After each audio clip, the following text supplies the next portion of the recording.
Hello student, मैं Vimlesh physics classes में आपका स्वागत करता हूं। आज हम पढ़ेंगे प्रकाश का परावर्तन। प्रकाश का परावर्तन क्या होता है कि जब किसी चिकने पृष्ठ जैसे कांच से जब प्रकाश किरण किसी चिकने पृष्ठ जैसे कांच से टकराता है तो संपूर्ण प्रकाश जिस माध्यम से चलता है पुनः उसी माध्यम में वापस लौट आता है। इस घटना को प्रकाश का परावर्तन कहते हैं। जब प्रकाश किरण किसी चिकने पृष्ठ जैसे कांच से टकराता है तो संपूर्ण प्रकाश जिस माध्यम से चलता है पुनः उसी माध्यम में वापस लौट आता है। इस घटना को प्रकाश का परावर्तन कहते हैं। प्रकाश के परावर्तन संबंधी परिभाषा जरा देख लिया जाए कि दर्पण पर आकर टकराने वाली किरण को आपतित किरण कहते हैं।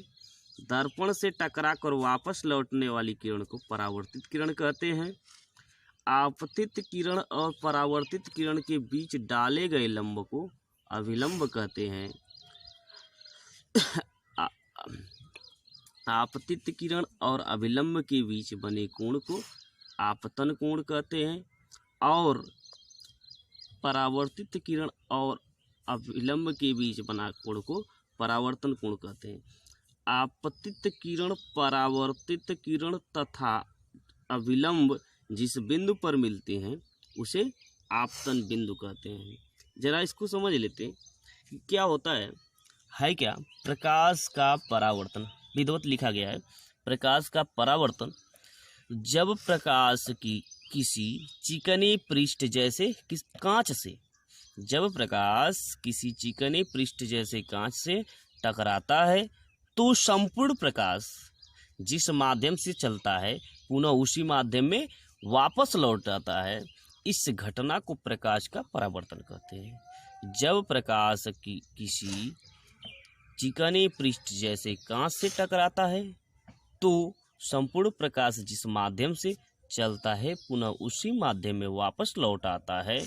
इस घटना को प्रकाश का परावर्तन कहते हैं।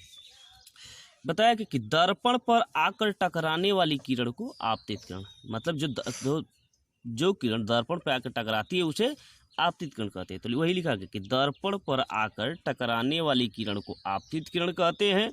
दर्पण से टकरा कर वापस लौटने वाली किरण को परावर्तित किरण कहते हैं। आपतित किरण और परावर्तित किरण, मतलब यह इस आपतित किरण और परावर्तित किरण के बीच पड़े लंब या जो पड़ा हुआ लंब है इस लंब को अभिलंब कहते हैं। तो आपतित किरण, परावर्तित किरण और अभिलंब के बीच आपतित किरण परावर्तित किरण के बीच पड़े लंब को अभिलंब कहते हैं। आपतित किरण और इस अभिलंब के बीच बने कोण को आपतन कोण कहते हैं। परावर्तित किरण और अभिलंब के बीच बने कोण को परावर्तन कोण कहते हैं। ठीक है। आपतित किरण, परावर्तित किरण और अभिलंब जिस बिंदु पर मिलते हैं इस बिंदु को आपतन बिंदु कहते हैं। फिर से देख लीजिएगा, दर्पण की ओर आने वाली किरण को आपतित किरण, दर्पण से टकरा कर जाने वाली किरण को परावर्तित किरण, आपतित किरण और परावर्तित किरण के बीच पड़े लंब को या डाले गए लंब को अभिलंब, आपतित किरण और अभिलंब के बीच बने कोण को आपतन कोण, परावर्तित किरण और अभिलंब के बीच बने कोण को परावर्तन कोण। आपतित किरण, परावर्तित किरण और अभिलंब जिस बिंदु पे मिलते हैं उसे आपतन बिंदु कहते हैं। ठीक। यह देख लिया जाए प्रकाश के परावर्तन के नियम। प्रकाश के परावर्तन के नियम क्या हुआ? प्रकाश के परावर्तन के नियम क्या होते हैं? प्रकाश के परावर्तन के दो नियम होते हैं। आपतित किरण, परावर्तित, देखिए आपतित किरण, परावर्तित किरण तथा आपतन बिंदु पर अभिलंब। आपतित किरण, परावर्तित किरण तथा आपतन बिंदु पर अभिलंब तीनों एक ही तल में होते हैं। आपतन बिंदु आपतित किरण, परावर्तित किरण तथा आपतन बिंदु पर अभिलंब तीनों एक ही तल में होते हैं। तो पहला नियम यही है, आपतित किरण, परावर्तित किरण तथा आपतन बिंदु पर अभिलंब तीनों एक ही तल में होते हैं और आपतन कोण हमेशा परावर्तन कोण के बराबर होता है। मतलब यह जो कोण होगा इस कोण के हमेशा बराबर होगा। तो आपतन कोण का हमेशा परावर्तन कोण के बराबर होता है।